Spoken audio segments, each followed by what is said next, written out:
오늘날 세상이 교회를 향해서 교회가 보여주는 그 모습, 현상을 보고 비난합니다.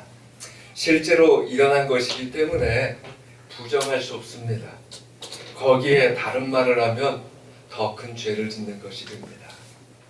하지만 세상은 나아가서 자기들이 가지는 기준에 따라서 교회에 향해서 질문을 던집니다. 다른 종교도 똑같이 말하는 도덕과 윤리가 믿는다고 하는 당신에게도 같은 가치의 기준입니까?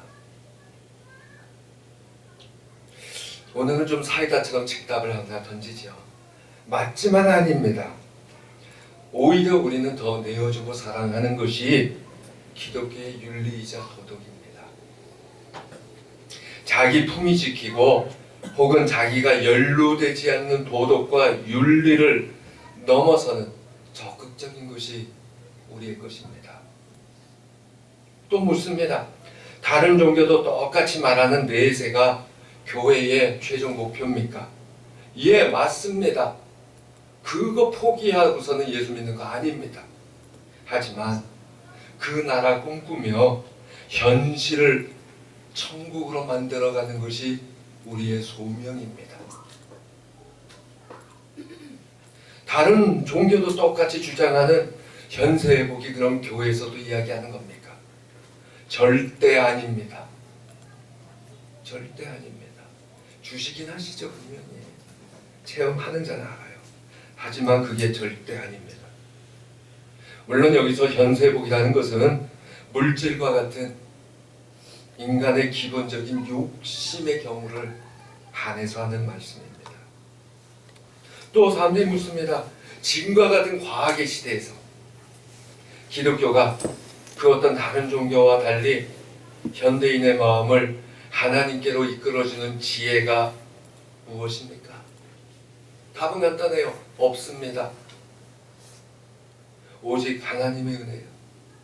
선물로 주시는 믿음의 길입니다. 인간이 하나님께 갈 수 있는 길은 없습니다. 그 믿음은 오직 부르짖는 자, 구하는 자의 몫일 뿐입니다. 자, 그러면 이제 본문은 뭐라고 할까요? 그 길을 한마디로 십자가의 길이다. 오늘 주어진 본문이 이야기하고 있어요.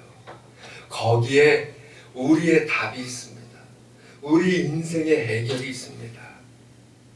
거창한 지식이 아니라 그 십자가를 믿고 따르는 자는 내어주는 것이 가지는 것보다 더 복되다고 인정합니다. 참는 것이 분노를 표출하는 것보다 더 복 있다고 고백하게 됩니다. 겸손한 것이 자랑하는 것보다 더 낫다고 여깁니다. 약한 것이 강한 것보다 더 복이 있다고 합니다. 그래서 손해보는 것이 오히려 더 은혜입니다. 고백하게 됩니다. 이것이 바울의 신앙 고백이자 우리에게 주시는 권면이었고 하나님의 바라심이었습니다. 바울은 어떤 자입니까? 과거에 이방인으로서 유대인으로부터 무할례자라 따돌림 당하던 자에 가까워요.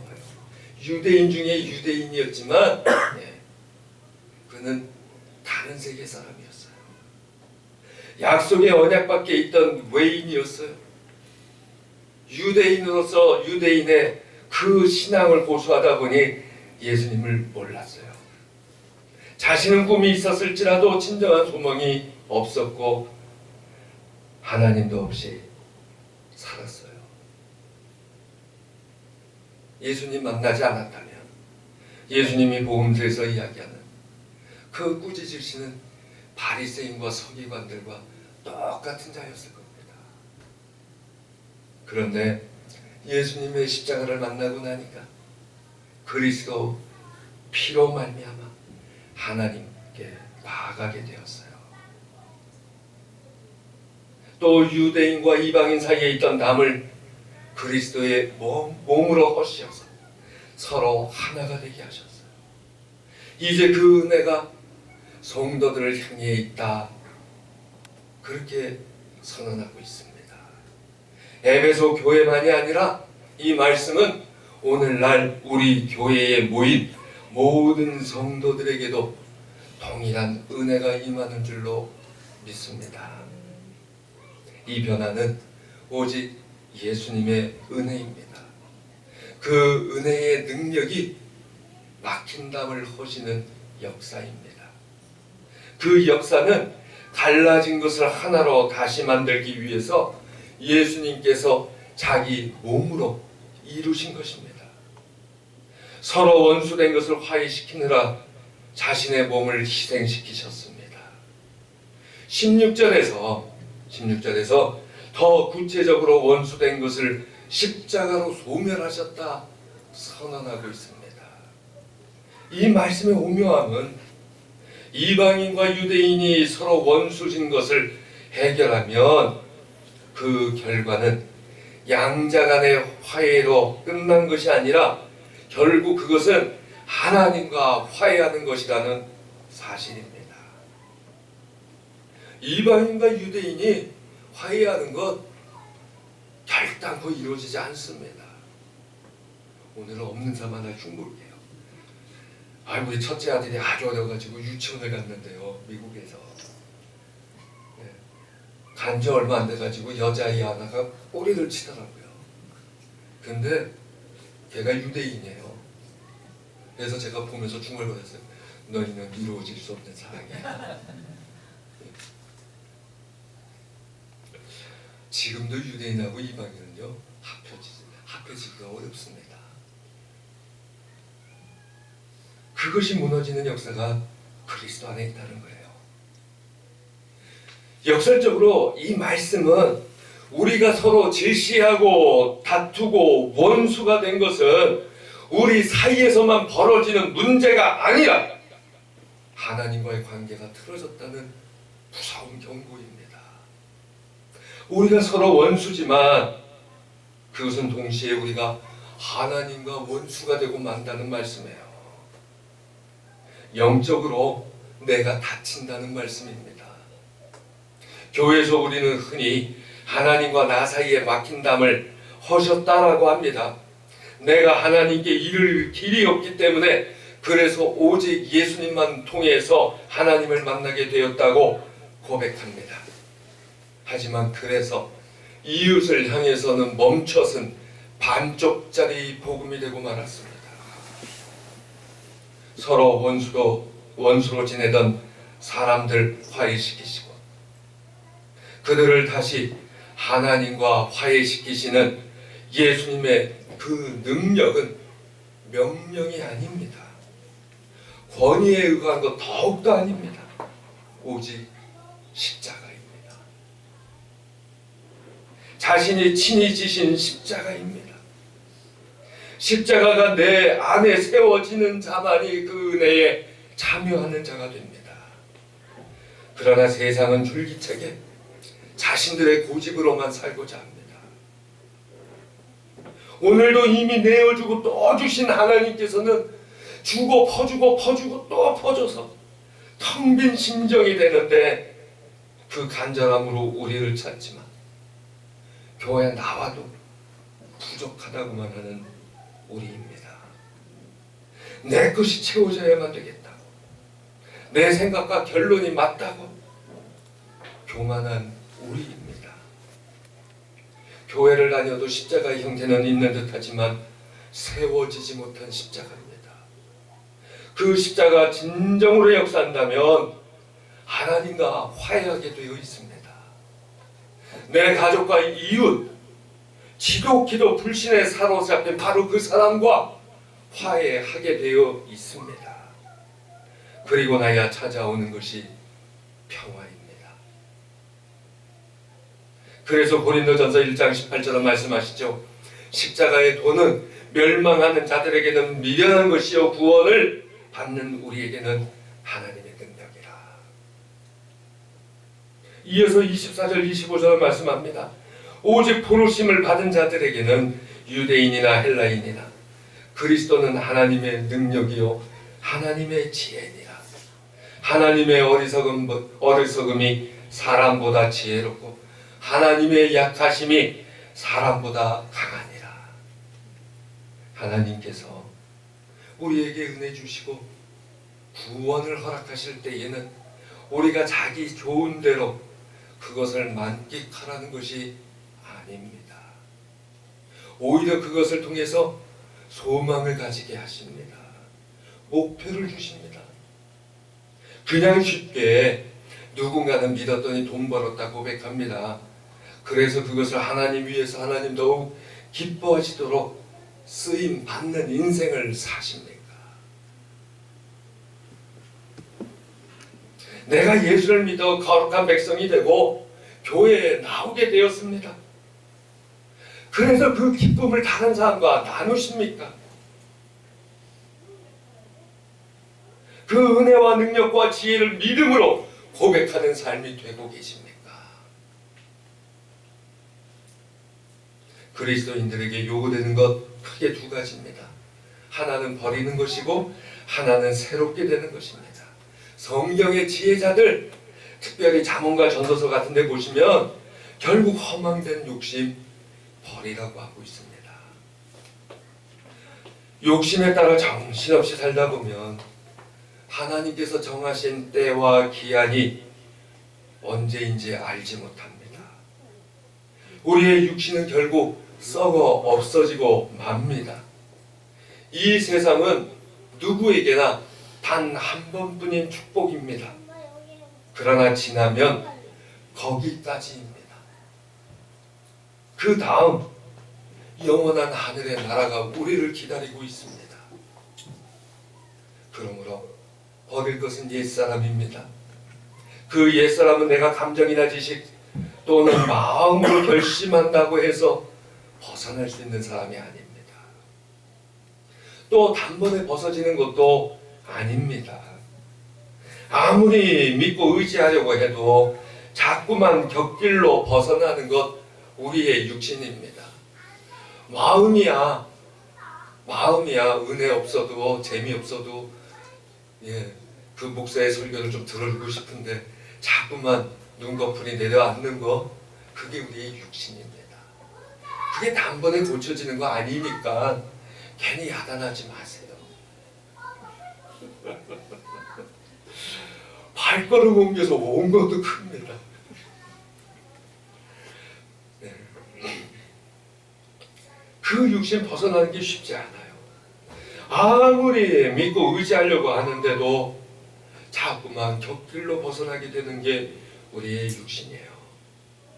나를 꼭 껴안고 눈 가리고 귀 막고 자꾸만 다른 길로 가게 만드는 게 옛사람이라는 거예요. 교회 나와도 자꾸만 거기서 멈추게 하고 싶어 하는 것 그게 우리의 옛사람이에요. 아유 내가 주일날 나온 것만 해도 다행이지. 일을 버리라고 하면 싫다고 하고 벗어나려고 하는 것 우리의 옛사람입니다. 자기가 맞다고 항변하고 아무리 논리적인 설명과 이유를 길게 들어도 옛사람일 뿐입니다. 에베소서 4장 2절을 보면 그러고 보면 미리 예고할게요. 오늘 오후 예배예요. 까지 남으면 시즌 1, 2로 말씀이 이어집니다.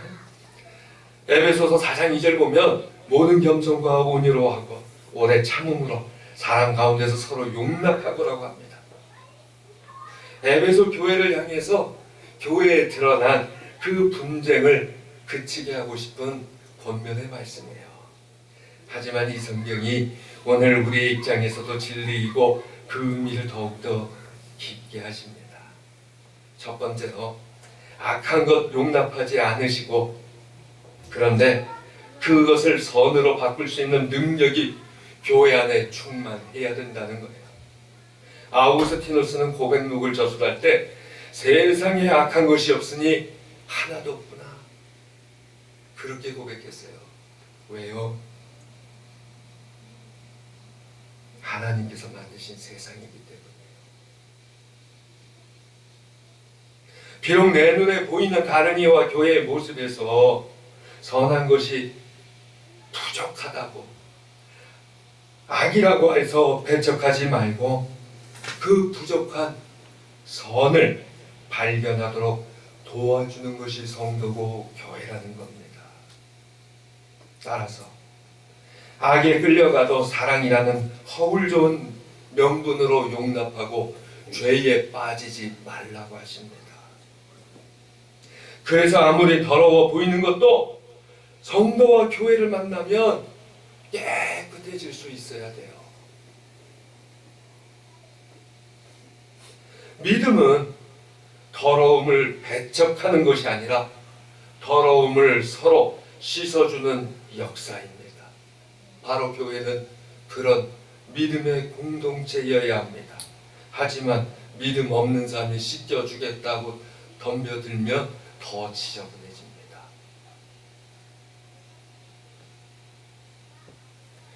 환자에게는 의사가 필요합니다. 의사도 좋은 의사 만나야 될 것 같아요.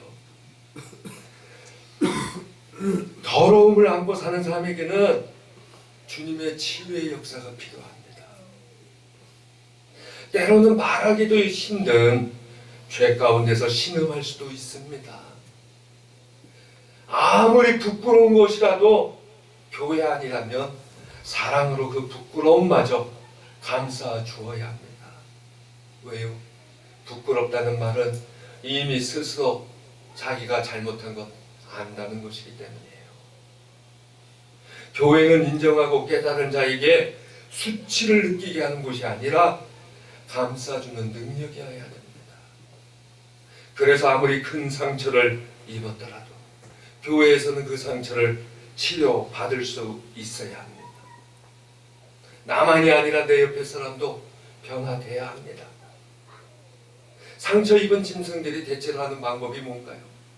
자기의 처소로 돌아와서 그 상처가 아물기까지 그냥 거기서 기다려요. 세상에서 상처받은 마음이 위로받는 곳이 교회여야 합니다. 그리고 아무리 약한 존재라도 교회 안에 오면 살 수 있어야 합니다. 아무리 어린 대여섯 살짜리 아이라도 예배 시간에 바뀌어 다닐지라도 예배 드리게 해야 합니다.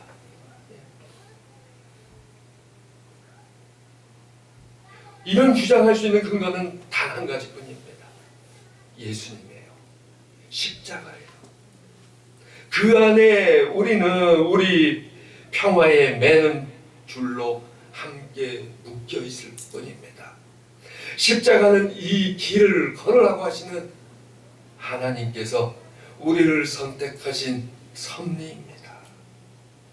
오늘 본문 14절 중간에 막힌 담을 자기의 육체로 허셨다라고 선언하고 있습니다.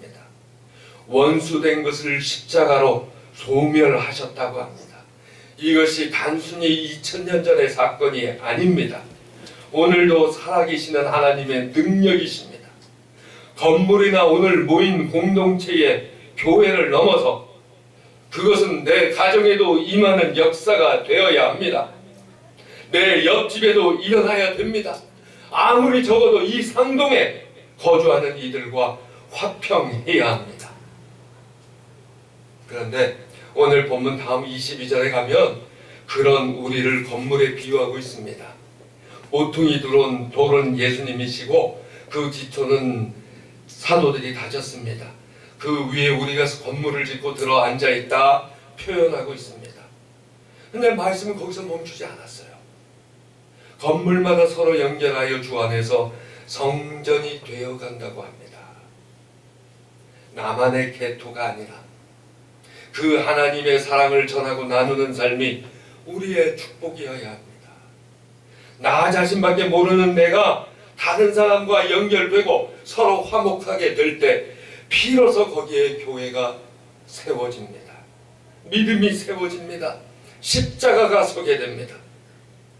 단순히 눈에 보이는 교회만이 아니라 그렇게 되는 모든 곳이 진정한 하나님의 처소가 됩니다. 그런데 왜 이렇게 걱정할까요? 뭐라고 걱정하나요? 왜 나는 그렇게 안 될까? 나 믿는 것 같고 교회 나오는 것 같은데 왜 나는 그렇게 안 될까? 왜 내 집은 안 될까? 왜 그 사람하고만은 꼭 안 될까? 아니 내가 하는 것은 둘째치고 좀 주시겠다고 하신 그 축복은 왜 아직일까? 왜일까요? 그 능력은 기도하는 자에게 옵니다. 구하는 자에게 주세요. 그런데 처서라고 하고 계신 거예요. 기도의 능력은 사실 교회로부터 시작되어야 합니다. 밖에서 평소에 하는 기도도 중요하지만 모여서 찾아와서 하는 기도가 가장 기본입니다. 밖에서 하는 기도로 치면 목사님들 나 24시간 기도하는 사람이에요. 저도 가끔 그 얘기 하잖아요. 꿈에서도 기도하고 찬송하고 깨면 그렇게 좋다고요. 옛날에 한번 예를 들었습니다마는 새벽 기도 하기가 너무 어려워서 고생하다가 이럴 바엔 그냥 연구실에 가서 기도하는 낫지. 그래서 교회 연구실에 가서 새벽 기도를 몇 시간 기도하고 묵상하고 일과를 시작한 경험이 있어요. 3년 정도 그렇게 했는데 제 마음에 얼마나 갈증이 심하게 일어나는지 몰라요. 교회에서 기도하지 못하는 그 영적 갈증은 정말 표현하기 힘들어요. 그러다 학교를 바꾸고 마침 옆에 있는 교회가 아는 목사님이 계시는 교회였어요. 그래서 그 교회 가서 예배드리고 기도하고 그리고 이제 학교 일을 봤었는데 그래도 시원찮아요. 이유는 단 하나. 그 교회가 내 교회가 아니기 때문이에요. 집에서는 한 수 접고 들어갔다 그러죠. 내 교회에서 기도하는 게 얼마나 파워가 있는지 몰라요. 밖에서 그렇게 3시간을 기도해도 교회에서 30분 한 것만 못하는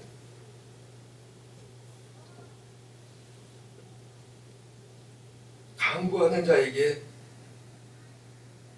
하나님께서 그 능력 허락하시는데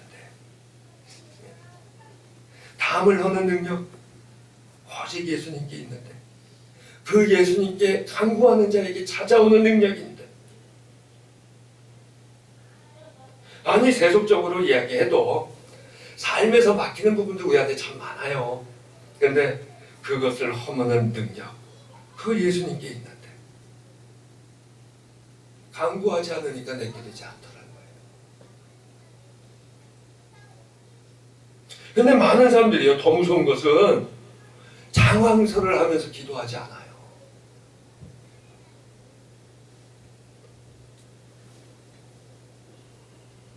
교회 와서 기도하라고 해도 절대 안 해요. 그렇다고 뭐 제가 365일 빠지지 말고 출석 체크하기 위해서 그러지 않잖아요. 한 번도 못 해본 분이 1년에 한 번 해도 나오면 감사. 그러던 다음에 한 달에 한 번 해도 나오면 감사. 일주일에 한 번만 나와도 감사. 언젠가 더 변하시겠죠. 하루 첫 새벽 부르지 않거든요. 난 새벽기도 너무 힘들어. 금요일도 있고 언제든지 있어요. 예배 시간에 조금 더 일찍 나오면 기도하는 시간 더 볼 수도 있고요. 그러나 쫄깃하게 장망설하고 심판해보세요. 제가 주중 예배 때 한번 그래서 표현했죠. 천만의 만만의 공덕. 그 기도 능력 없어요. 그 기도는 교회에서 하고 난 다음에 하시는 기도예요. 기도하지 않으면 어떤 일이 벌어지느냐? 주시는 거 못 찾는 것이 아니라 제일 첫 번째 오는 것 영적 분별을 못하게 되어 있어요. 무슨 말인지는 주중에 예배 나오신 분만 아세요. 영적 분별은 기도하는 자가 받는 능력이에요. 영적 분별을 못하고 자기들만의 세계를 구축하고 담을 쌓아요. 오히려 담을 하나씩 그렇게 쌓았으니 영적 구별은 더욱더 되지 못해요. 많은 교회들, 많은 성도들이, 성도도 아니죠, 그 신자들이 자기들만이 최고라고 얘기를 해요. 자기는 기도 잘한다고 그래요. 안 하면서도. 거긴 절대 영적 분별 못해요. 담을 허는 능력이 있어야 되는데 오히려 담을 하나씩 쌓는 자가 되고 있으니 어떻게 십자가가 서냔 말이에요. 성도 여러분, 교회는 담을 허뭅니다. 성도가 주님의 이름으로 가는 곳마다 담은 무너져야 합니다. 에베소서 2장 22절 그 말씀을 세 번역에서는 이렇게 번역합니다. 하나님이 성령으로 거하실 처소가 됩시다. 주님께서 이 시간 그 능력과 축복에 우리 모두를 초대하고 계십니다. 우리 각자가 하나님께서 거하시는 처소가 되시기 바랍니다. 기도합니다. 하나님 은혜